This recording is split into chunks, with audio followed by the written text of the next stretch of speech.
Hey, this is Jeffrey with another edition of Stock Smart, the March 9, 2021 edition. Hope you're doing well. Gamestop, back in play, up nearly 14% to 221. Short squeeze here, extremely small, 30 to 40% maybe. There's been talk from the GameStop board about entering into the digital gaming market. A little late, probably. Major manufacturers of hardware, Sony, PlayStation, Xbox, they all have their own stores that directly connect to the software, or the hardware, I should say. So it's really, are they going to be too late? Are they going to have a play in the market?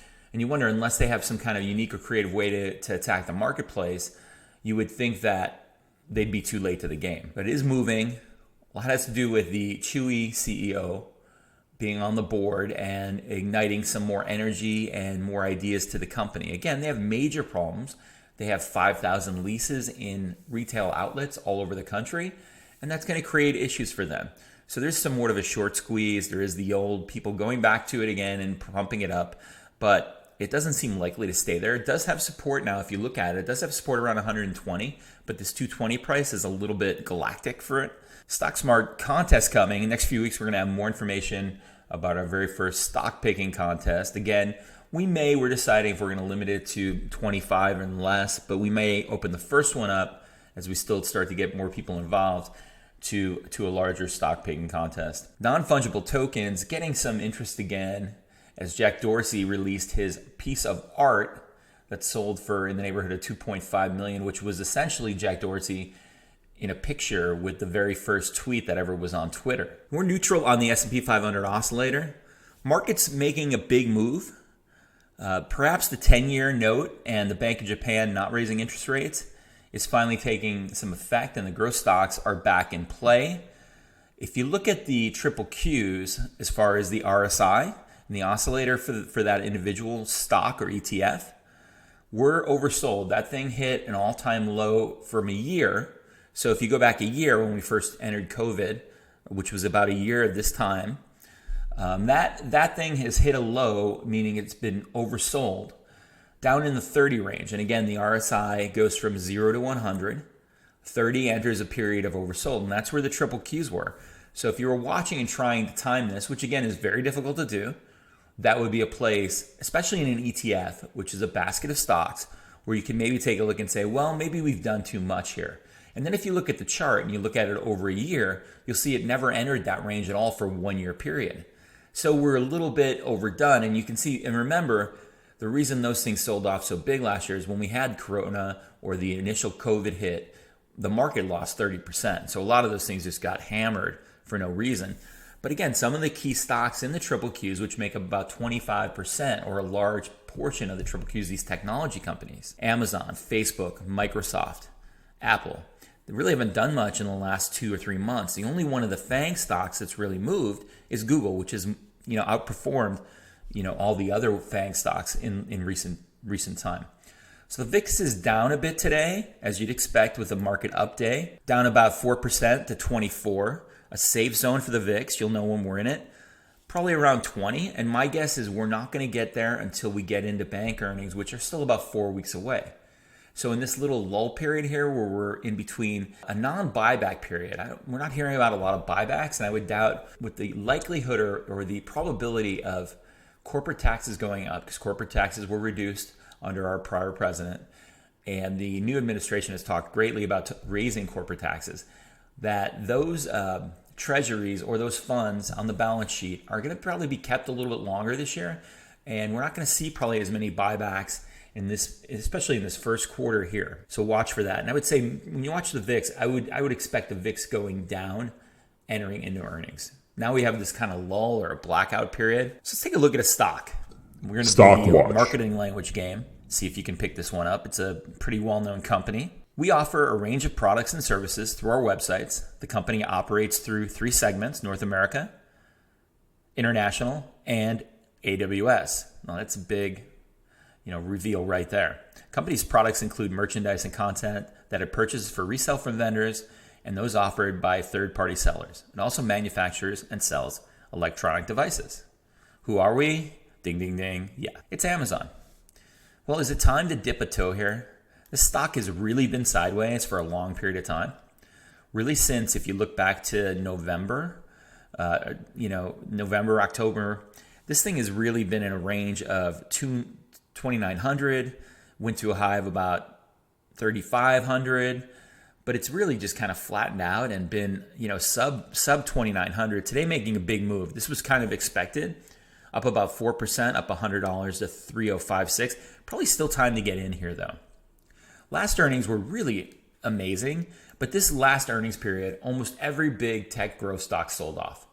Great earnings, didn't matter. It just was the sign of the times. This was this period in earnings where we were so frothy going into it that no matter what you did on earnings, stocks sold off. And then it also had the added effect of Jeff Bezos stepping down as the day-to-day CEO. And that's Andy Jassy stepped in, who had run the AWS segment, which was their big moneymaker for years. Andy Jassy is going to be the day-to-day CEO and Jeff Bezos steps down, which, doesn't have the impact you think it would. And if you look at some of these companies in the last 10, 15 years that have had these major well-known CEOs step down, the impact is not as great as people think. If you look at Apple, okay, so of course it's impossible to replace a Steve Jobs, but Tim Cook has done a great job with this company. Apple stock has seen massive growth under Tim Cook. That's one example. Microsoft, Bill Gates, he took a long time to kind of leave the company, and we don't really know how Jeff Bezos is going to leave the company. His impact's still going to be felt. But Bill Gates took a long time leaving, and now Satya Nadella and what they've done at Microsoft, that stock has done amazingly well. So it's not necessarily a bad thing for, Jeff Bezos to step aside. Look at Google. Google just keeps churning along, doing what it always does, buys companies that we don't even know about, works on projects no one hears about until they blow them up. Google continues to churn like the machine it did before Larry and Sergey left. So these companies aren't going to be hit the way you'd think. I think when we all look back, we think about what happened to Apple. That was a different kind of time period, really, what we were doing back then. But when Apple initially got rid of Steve Jobs, a lot of acrimony, a lot of problems, and they went through a bunch of different non-tech CEOs. These CEOs who are replacing them are well-versed. Apple did that really weird move where they had the guy from Frito-Lay come in, or they had the Pepsi guy come in. Those guys didn't know technology. They know big business. They know shareholders. They know how to run companies. But this technology aspect and creativity and creating products, maybe not where they needed to be. So you look at these new CEOs that are taking over, they're all well-versed in technology. So we got NASDAQ up 3%. So it looks like the growth stocks today coming back into favor. So that could be good for Amazon. So I think time to dip a toe back in Amazon and take a look at it. One thing I always think about Amazon is if you're a product maker, you make some kind of great product. Let's say you make the world's best toilet bowl brush and you sell it on Amazon, or you have your website. Let's say you have your website on AWS. It's kind of interesting, right? A lot of companies nowadays, and this is one thing that AWS is facing, is that it's gotten so big, and it also has sort of the conflict of interest because Amazon sells all these products. So a lot of companies that are huge manufacturers of certain types of products will not go on AWS because they're worried about Amazon seeing the data in terms of sales and the demographics of their user. Because after all, if you're in AWS's cloud, then you're going to be able to see, AWS could technically, I don't know if they should, they probably shouldn't, but they could technically see all the activity that's going on that server. And that would give them an unfair advantage. This is an advantage that Amazon has held for many years. We all see how there's a product that's being sold, AWS, they have an AWS server, the company, or they sell it on Amazon. That's even easier. That's happened forever, where people have a product on Amazon and Amazon immediately replicates it and then sells it for less because they can. So that is one thing that Amazon's always facing. It's facing this idea that, AWS, that their back server engine, which is amazing, where you and I have another company that I own, a technology company or an agency business that I own. We are in the Amazon cloud and have been for many years. And I can tell you that cost savings alone, being in the Amazon cloud, amazing, and efficiency. I've started in this industry when servers would go down and you'd have to go at 3 a.m. because you had a power outage and go reset servers. There was no way to do that in the past. Now you push a button and the server's reset, it's rebooted, and things work.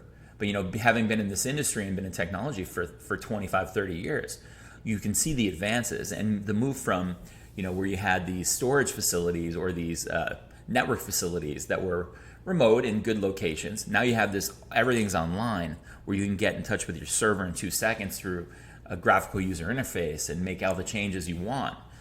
It's amazing. They have a great service, but they're facing this challenge with information where certain companies will never be able to go on AWS's platform because there's a competitive risk against Amazon, the company. So question from Diane, and this is an area that's we're going to get into a little bit more, and I'm going to do this by doing some research, and I'm going to bring some information to you about the dark pools, because that's what the question is from Diane. Diane wants to know what the dark pool is.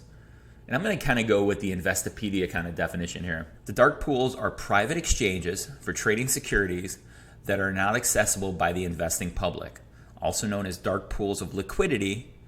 It's a reference to their complete lack of transparency. So here's what happens. You're a major institutional investor and you hold 1 billion shares of Apple. And you don't want to necessarily have the price affected the way it would be on a national exchange, nor could you throw 1 billion shares potentially, or 1 million shares, let's just make it reasonable, 1 million shares of Apple onto the marketplace.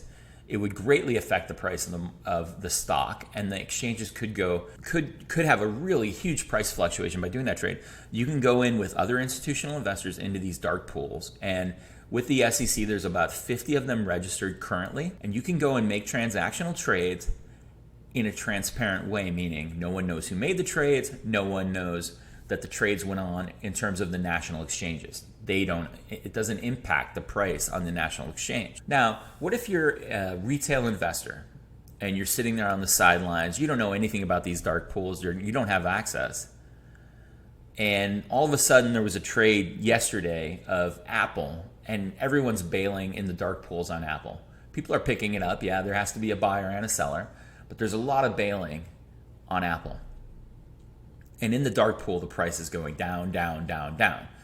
That may not impact the regular market till a day later. And if you're sitting there not knowing what's going on in a dark pool, it's going to impact you as a retail investor when you sit there and you're wondering why my Apple stock went down $25 in a day for no reason. Well, that might be extreme, that example, but that is what goes on in the dark pool. Now, one of the things about these institutional investors too is you have to make a couple assumptions. Institutional investors are managing, billions of dollars sometimes. They have gigantic research teams. There is a thought that they may know something that other people don't know. Maybe they got wind of something. Not necessarily legal, but maybe they know about something. Well, that's a place where you can trade these dark pool trades because people follow trades all the time. Just like everyone followed the GameStop trade on Reddit. Professionals, institutional traders followed that trade because they knew what was going on. There's a new ETF called Buzz.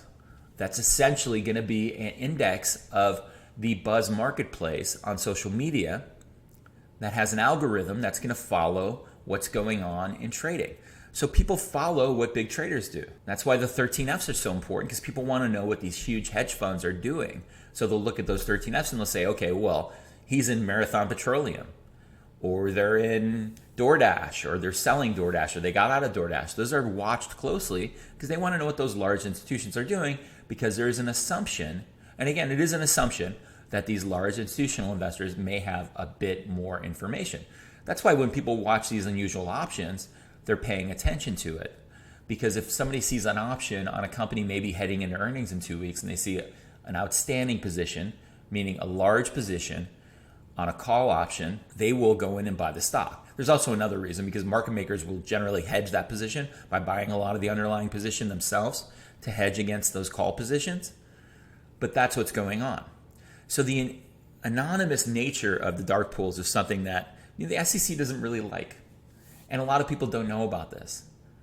But it's something you should pay attention to, because it's about 15% of all the trading that goes on. So a lot of information out there, and it could affect the price of your stock and you don't even know it. So what we're going to do is I'm going to get more and more research on the dark pools, and I'll bring you some dark pool trades. And as we gain more information, we're going to share it with you and bring it out to the public. Thanks for listening, and we'll see you again next time on StockWatch.